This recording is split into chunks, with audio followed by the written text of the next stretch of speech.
sendiri, Dewi Amelia. Saya Syifa Putri Zaura. Saya Nahara Tiramida. Saya Vanessa Amanda. Saya Gyan Maiza. Saya Sayyidina Rahmatullah. Saya Oscar Ibrahim Sandra Ramadhani. Saya Nisa Syakira Ramadhani. Selamat menyaksikan.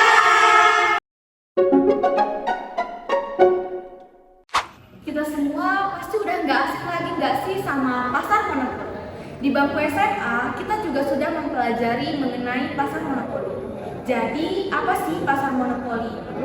Pasar monopoli adalah suatu bentuk pasar di mana hanya terdapat satu perusahaan saja dan perusahaan ini menghasilkan barang yang tidak mempunyai barang pengganti. Ciri-ciri dari pasar monopoli yaitu yang pertama, pasar monopoli adalah industri suatu perusahaan. Sifat ini sudah secara jelas dilihat dari definisi yang sudah saya sebutkan tadi, di mana monopoli hanya ada satu perusahaan saja. Dengan demikian, barang atau jasa yang dihasilkan tidak dapat dibeli dari tempat lain. Yang kedua, pasar monopoli tidak mempunyai barang pengganti yang mirip. Barang yang dihasilkan perusahaan monopoli tidak dapat digantikan oleh barang lain. Barang tersebut hanya ada satu-satunya dan tidak terdapat barang mirip yang dapat menggantikan barang tersebut. Yang ketiga, tidak terdapat kemungkinan untuk masuk ke dalam industri. Ciri dari perusahaan monopoli yaitu tidak akan menyebabkan perusahaan-perusahaan lain memasuki industri tersebut. Yang keempat, pasar monopoli dapat mempengaruhi penentuan harga. Karena perusahaan monopoli merupakan satu-satunya penjual di dalam pasar, maka penentuan harga dapat dikuasainya. Ini juga yang menyebabkan pasar monopoli dipandang sebagai penentu harga.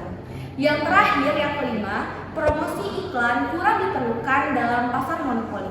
Oleh karena perusahaan monopoli merupakan satu-satunya perusahaan dalam industri, maka ia tidak perlu mempromosikan barangnya dengan menggunakan iklan. Setelah kita mengetahui nih tentang definisi dan ciri-ciri pasar monopoli, maka pasti timbul nih pertanyaan tentang apa sih yang menyebabkan timbulnya pasar monopoli. Jadi, ada beberapa faktor yang dapat menyebabkan timbulnya pasar monopoli, yaitu yang pertama, perusahaan monopoli mempunyai suatu sumber daya tertentu yang unik dan tidak dimiliki oleh perusahaan-perusahaan lain. Yang kedua, perusahaan monopoli pada umumnya dapat menikmati skala ekonomi hingga ke tingkat produksi yang sangat tinggi. Dan yang ketiga, yang terakhir, monopoli wujud dan berkembangnya melalui undang-undang, yaitu pemerintah memberi hak monopoli kepada perusahaan.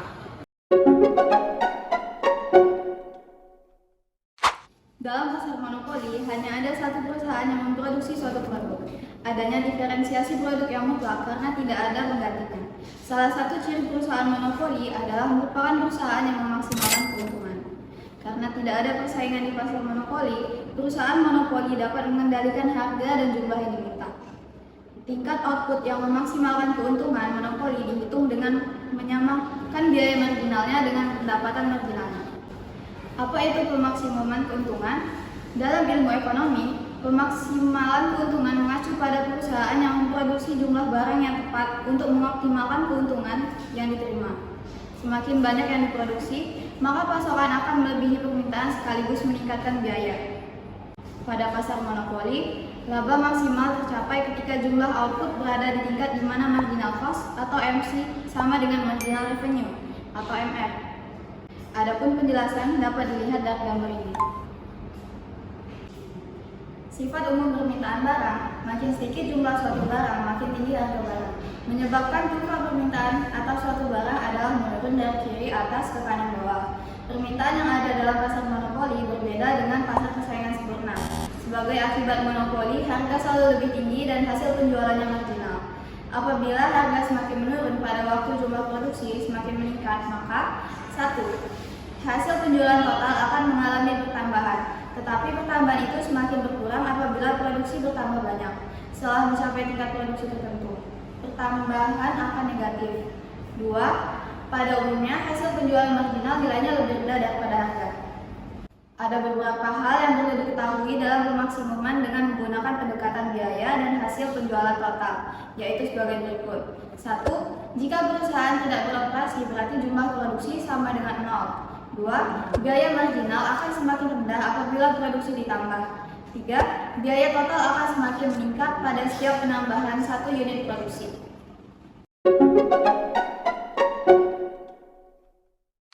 Baiklah, selanjutnya saya akan menjelaskan mengenai pasar monopoli dan kurva penawaran. Kurva penawaran menunjukkan hubungan di antara tingkat harga dan jumlah barang yang ditawarkan. Pada setiap tingkat harga hanya terdapat satu jumlah tertentu barang yang ditawarkan. Dan apabila ada dua tingkat harga, maka masing-masing tingkat harga ini akan menunjukkan suatu jumlah tertentu barang yang ditawarkan. Dan kedua jumlah itu akan berbeda. Di dalam pasar monopoli, biaya marginal tidak menunjukkan sifat kurva penawaran. Sebagai bukti dapat kita lihat pada gambar kurva ini. Misalnya pada mulanya permintaannya adalah D0 dan 0 dan hasil penjualan marginal adalah MR0, sedangkan biaya marginal adalah MC.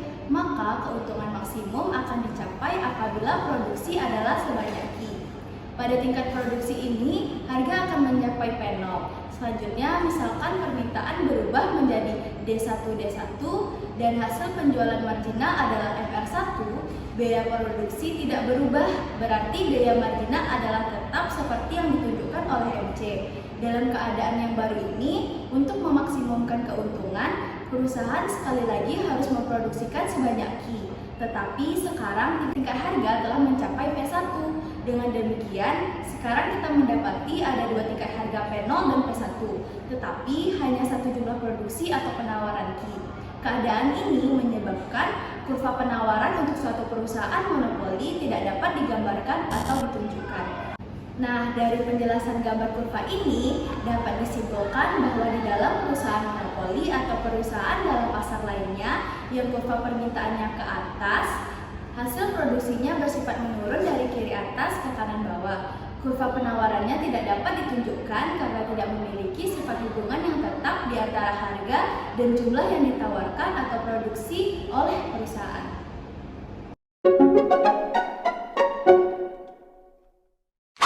Setelah dengar penjelasan dari teman aku tadi tentang monopoli dan kurva penawaran, sekarang kita lanjut ke diskriminasi harga ya. Sebelum itu, aku mau kasih tahu dulu kalau di dalam diskriminasi harga itu terdapat beberapa konsep yang perlu kalian ketahui. Apa aja sih? Nah, yang pertama, saat perusahaan memiliki monopoli power, perusahaan tersebut dapat menentukan harga atau bisa dibilang perusahaan ini berfungsi sebagai price maker. Yang kedua, jika hanya ada satu harga yang diperlakukan, maka yang akan dipilih adalah harga yang memenuhi MR sama dengan MC. Yang ketiga, perusahaan bisa menggunakan beberapa metode penetapan harga agar profitnya lebih maksimal. Dan yang keempat, mengekspor surplus konsumen untuk ditransformasi menjadi surplus dan profit perusahaan. Jadi, apa sih pengertian dari diskriminasi harga itu sendiri? Diskriminasi harga adalah penetapan harga barang tertentu yang berbeda untuk tiap konsumennya. Nah, terdapat 5 macam diskriminasi harga. Apa aja sih? Yuk kita bahas. Yang pertama, first degree price discrimination. Di dalam first degree price discrimination, harga ditetapkan berbeda-beda untuk setiap konsumen sesuai dengan reservation price mereka. Reservation price adalah harga maksimum yang akan dibayar sebesar titik di kurva permintaan. Dengan penetapan harga seperti ini, surplus produsen akan menjadi lebih maksimal, sedangkan surplus konsumen menjadi 0, serta tidak adanya dead weight loss. First degree price discrimination ini disebut juga sebagai perfect price discrimination karena menerapkan harga yang berbeda untuk setiap konsumen. Namun, hal ini agak sulit untuk dilakukan. Oleh karena itu, biasanya digunakan metode imperfect price discrimination, di mana penetapan harga tidak untuk tiap individu konsumen, melainkan konsumen diidentifikasi ke kelompok-kelompok tertentu. Yang kedua, second degree price discrimination.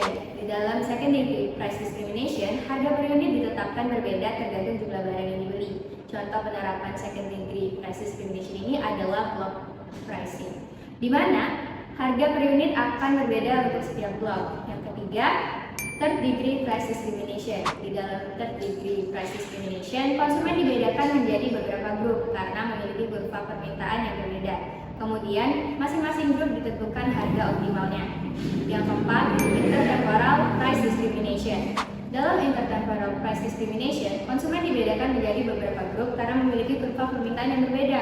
Perbedaan ini dihasilkan dari respon konsumen yang berbeda dalam kurun waktu tertentu. Barulah masing-masing grup ditentukan harga optimalnya. Yang kelima, peak load pricing. Dalam peak load pricing, produsen akan mengenakan harga yang lebih tinggi saat peak periods. Saat peak periods, kurva permintaan naik drastis sehingga dapat lebih menguntungkan jika menetapkan harga yang lebih tinggi di hari libur dibandingkan harga di hari normal. Nah, untuk melakukan diskriminasi harga, terdapat beberapa syarat yang harus dipenuhi oleh perusahaan, antara lain yang pertama, perusahaan harus memiliki kekuatan pasar yang cukup untuk bisa menetapkan harga sendiri. Yang kedua, perusahaan harus bisa mengidentifikasi perbedaan permintaan antara segmen konsumen yang berbeda. Yang ketiga, perusahaan harus bisa mencegah konsumen yang membeli produk dengan harga rendah untuk dijual kembali dengan harga yang lebih tinggi. Aku bakal kasih 3 contoh kebijakan diskriminasi harga, yaitu yang pertama, penetapan tarif listrik yang berbeda dari PLN. Yang kedua, tarif yang berbeda ditetapkan oleh dokter, konsultan akuntansi, atau konsultan hukum. Dan yang terakhir, kebijakan harga domestik dan harga luar negeri. Nah, sekian dulu penjelasan dari aku. Untuk materi selanjutnya bakal dilanjutin sama teman aku.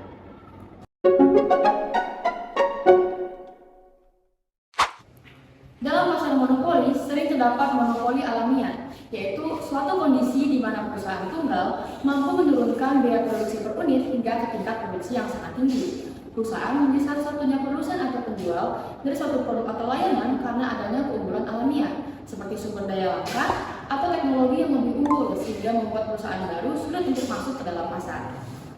Seperti yang disebutkan sebelumnya, perusahaan ini mampu menghasilkan barang dengan biaya rata-rata produksi atau average cost yang semakin menurun ke tingkat produksi yang lebih tinggi. Artinya, monopoli alamiah ini tercipta karena kemampuan produsen untuk menghasilkan suatu barang dengan biaya produksi yang sangat rendah dibandingkan perusahaan lain. Makin banyak barang yang dihasilkan, maka semakin rendah biaya rata-rata yang dikeluarkan. Dengan demikian, perusahaan akan memiliki keuntungan lebih banyak dalam jangka panjang. Monopoli alamiah sendiri terdiri dari perusahaan jasa umum seperti perusahaan listrik, air, jasa pos, dan telepon. Contohnya itu sendiri kalau di Indonesia adalah Pertamina yang menguasai bahan bakar minyak atau BBM. Perusahaan ini menjadi perusahaan tunggal karena perusahaan lain tidak mampu membiayai biaya operasional bisnisnya. Karena ketidakmampuan perusahaan lain ini, maka biaya produksi yang dihasilkan oleh perusahaan menjadi lebih rendah jika dibandingkan dengan perusahaan lainnya. Oleh karena itu, perusahaan monopoli alamiah dapat menaikkan harga dan tanpa takut kehilangan pelanggan karena tidak adanya alternatif yang tersedia. Nah, apabila perusahaan ini berniat untuk memaksimalkan keuntungan, kegiatan ini akan berdampak tidak baik terhadap masyarakat. Karena masyarakat harus membayar produk dari perusahaan tersebut pada harga yang lebih tinggi dengan jumlah produk yang ditawarkan lebih rendah dari jumlah produk yang dapat diproduksi oleh perusahaan secara optimal.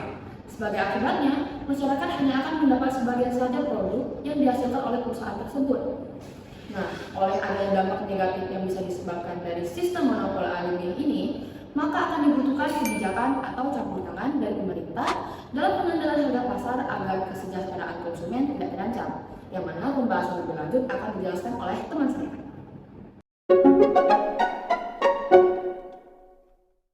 Seperti yang dijelaskan oleh teman saya sebelumnya, untuk menghindari kerugian tersebut haruslah ada campur tangan pemerintah dalam menetapkan harga yang wajar yang dapat meringankan beban para konsumen dari barang yang dihasilkan oleh pasar monopoli tersebut. Seperti yang telah kita pelajari sebelumnya, bahwa cara paling efisien dari penggunaan faktor-faktor produksi di suatu perusahaan adalah apabila biaya marginal sama dengan harga. Apabila pemerintah ingin mencapai tujuan, yaitu mengharuskan suatu perusahaan monopoli untuk bekerja secara efisien, dalam keadaan seperti yang ada di gambar ini, maka tingkat produksi haruslah mencapai QM. Di tingkat produksi tersebut, harga yang akan berlaku di pasar adalah sebesar PM. Maka kelihatan jelas bahwa QM jauh lebih besar daripada Q0 dan PM lebih rendah daripada P0. Hal itu menunjukkan bahwa masyarakat memperoleh manfaat apabila kegiatan ekonomi suatu perusahaan monopoli mencapai di tingkat yang seperti itu. Di lain sisi, perusahaan monopoli menganggap keadaan seperti itu bukanlah keadaan yang paling menguntungkan. Walaupun biaya produksi rata-rata hanya mencapai sebesar OC1, di mana lebih rendah dari OC0, perusahaan tetap memperoleh keuntungan tetapi tidak sebesar pada produksi Q0. Ada kalanya, ketika pemerintah menetapkan produksi pada keadaan di mana biaya marginal sama dengan harga, maka perusahaan akan mengalami kerugian. Dalam keadaan inilah, pemerintah akan membantu dengan memberikan subsidi. Cara lain yang dapat dilakukan pemerintah dalam usahanya untuk menetapkan harga yang wajar dan jumlah penawaran barang yang cukup adalah dengan menetapkan harga pada tingkat di mana harga sama dengan biaya rata-rata. Dalam gambar ini, keadaan itu dapat dicapai pada titik kedua. yang berarti harga yang ditetapkan haruslah berada pada tingkat P2 dan perusahaan monopolinya akan memproduksi sebanyak Q2.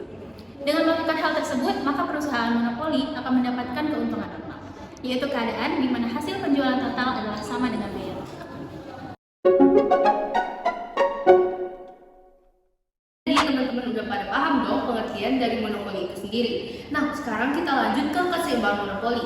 Jadi, ada situasi dalam pasar di mana hanya ada satu produsen atau perusahaan. Maka, perusahaan tersebut hanya menghadapi kurva permintaan. Karena tidak ada perusahaan lain yang menyaingi, maka tidak perlu memikirkan naik atau turunnya harga pada perusahaan pesaing. Nah, kurva permintaan pasar itu biasanya menurun dari kiri atas ke kanan bawah. Kiri atasnya yaitu price dan kanan bawah yaitu quantity. Yang berarti di mana produsen menjual dengan harga setinggi mungkin yang memungkinkan untuk dijual kepada konsumen dengan menjual produk sedemikian rupa. Lalu sekarang sesuai gambar kita bakal membahas lebih jauh soal tabel kurva permintaannya. Seperti pada gambar, kurva keseimbangan pasar di mana keuntungan maksimum tercapai pada tingkat output atau quantity dan harga atau price, yaitu di mana MR sama dengan MC, yaitu marginal revenue sama dengan marginal cost. Selanjutnya, jumlah keuntungan total yang diterima perusahaan tersebut adalah area garis putus-putus dengan rumus price dikurangi cost lalu dikalikan dengan jumlah input atau quantity. Nah, teman-teman, yang perlu diperhatikan di sini adalah equilibrium atau harga keseimbangan, yaitu di mana terdapat keuntungan lebih atau excess profit di atas di antara price dan cost yang bisa berlaku bagi jangka panjang maupun jangka pendek. Kenapa jangka panjang? Karena perusahaan tidak terpengaruh pada naik atau turunnya harga yang ditentukan perusahaan lain akibat tidak adanya perusahaan pesaing, tetapi tetap memperhatikan harga jual yang dipatok agar memberikan keuntungan maksimum. Lalu dengan demikian, kalau dibandingkan dengan perusahaan di pasar persaingan sempurna, perusahaan monopoli harus menentukan bukan hanya output yang harus dijual, tetapi juga menentukan berapa sih harga jual yang bisa menghasilkan keuntungan maksimal bagi perusahaan tersebut. Selanjutnya, perbedaan lain dengan pasar persaingan sempurna adalah dalam monopoli, equilibrium atau titik keseimbangan perusahaan itu juga merupakan equilibrium pasar, karena hanya satu perusahaan yang menjual produk atau sumber daya tersebut. Dan untuk mencapainya, diperlukan strategi yang baik dari perusahaan penguasa pasar. Materi selanjutnya yaitu monopoli yang tidak dilarang. Yang pertama ada monopoli by law. Monopoli oleh negara untuk cabang-cabang produksi penting bagi negara yang menguasai hajat hidup orang banyak. Contoh produk atau jasa yang dimonopoli oleh perusahaan yaitu listrik. Pengadaan listrik yang dimonopoli oleh perusahaan listrik milik negara. Selanjutnya ada monopoli by nature. Monopoli yang lahir dan tumbuh secara alamiah karena didukung iklim dan lingkungan tertentu, sehingga perusahaan tersebut mendapat sumber daya yang sulit untuk dimiliki perusahaan lainnya. Contohnya adalah sebuah penginapan atau resort yang lokasinya di pulau yang indah milik pribadi, sehingga tidak ada penginapan lain di dalam pulau tersebut. Dan yang terakhir yaitu monopoli by license, di mana nama perusahaan atau produk tersebut telah dilindungi oleh hak cipta, sehingga perusahaan lain tidak dapat memproduksi barang atau jasa yang sama. Di pasar-pasar lainnya, pasar monopoli ini pasti memiliki kelebihan dan kekurangan. Salah satu kelebihan dari pasar monopoli yang pertama, sifat barang yang tidak mudah digantikan oleh produk lain membuat perusahaan monopoli ini tidak perlu mengeluarkan uang untuk promosi ataupun iklan. Yang kedua, efisiensi skala besar, yang artinya perusahaan monopoli dapat mencapai efisiensi skala besar karena mereka dapat memproduksi dalam jumlah besar tanpa harus bersaing dengan pesaing lainnya. Ini dapat mengarah pada biaya produksi yang lebih rendah per unit yang dapat memberikan keuntungan bagi perusahaan dan mungkin juga menghasilkan produk dengan harga lebih rendah bagi konsumen. Yang ketiga, profit tinggi untuk perusahaan. Karena tidak ada pesaing yang signifikan, perusahaan monopoli dapat menetapkan harga yang tinggi tanpa takut kehilangan pelanggan. Ini memungkinkan perusahaan untuk memperoleh keuntungan yang tinggi. Dan yang keempat, inovasi. Dengan keuntungan finansial yang tinggi, perusahaan monopoli mungkin lebih mampu untuk melakukan penelitian dan pengembangan baru, mendukung inovasi dalam industri mereka. Yang kelima, meningkatkan kesejahteraan masyarakat melalui diskriminasi harga. Apabila monopoli dapat terus menghasilkan barang yang lebih murah dan lebih bermutu, masyarakat berpenghasilan rendah bisa memperoleh barang bermutu dengan harga yang lebih murah. Nah, contoh dari kebijakan diskriminasi harga ini yaitu teman-teman di sini pasti pernah kan membeli makanan atau minuman di warung pinggir jalan. Nah, biasanya untuk jenis produk yang sama, makanan atau minuman yang ada di pinggir jalan akan berbeda harganya dengan makanan dan minuman yang ada di Bandara Sultan Mahmud Badarudin nih teman-teman. Misal nih, teman-teman beli aqua harganya 5.000 kalau di warung, sedangkan kalau sudah di bandara harganya bisa menjadi 15.000. Nah, perbedaan harga ini disebabkan oleh perbedaan kemampuan daya beli antara dua lokasi itu. Produsen menganggap bahwa bandara merupakan kawasan yang cukup elit sehingga produsen menganggap bahwa konsumen mampu membeli dengan harga yang lebih tinggi. Yang kedua, kekurangan dari pasar monopoli. Yang pertama yaitu harga yang tinggi. Salah satu kelemahan utama pasar monopoli adalah bahwa perusahaan dapat menetapkan harga tinggi tanpa tekanan persaingan. Ini dapat merugikan konsumen karena mereka harus membayar lebih mahal untuk barang dan jasa. Yang kedua, kurangnya pilihan konsumen. Dalam pasar monopoli, konsumen memiliki sedikit atau bahkan tidak ada pilihan alternatif. Kurangnya variasi produk dapat mengurangi kepuasan konsumen dan mencegah mereka memilih produk yang sesuai dengan preferensi mereka. Dan yang ketiga, kurangnya dorongan efisiensi. Karena tidak adanya persaingan yang signifikan nih teman-teman, perusahaan monopoli mungkin tidak merasa perlu untuk meningkatkan efisiensi operasional atau mengurangi biaya produksi mereka. Dan yang terakhir, potensi penyalahgunaan kekuasaan. Dalam kondisi monopoli, ada potensi penyalahgunaan kekuasaan oleh perusahaan tunggal, seperti praktik harga diskriminatif atau penggunaan kekuasaan pasar untuk menghambat pesaing potensial. Oke, demikian pemaparan materi dari kami. Lebih dan kurang kami mohon maaf. Terima kasih. Kami akhiri. Wassalamualaikum.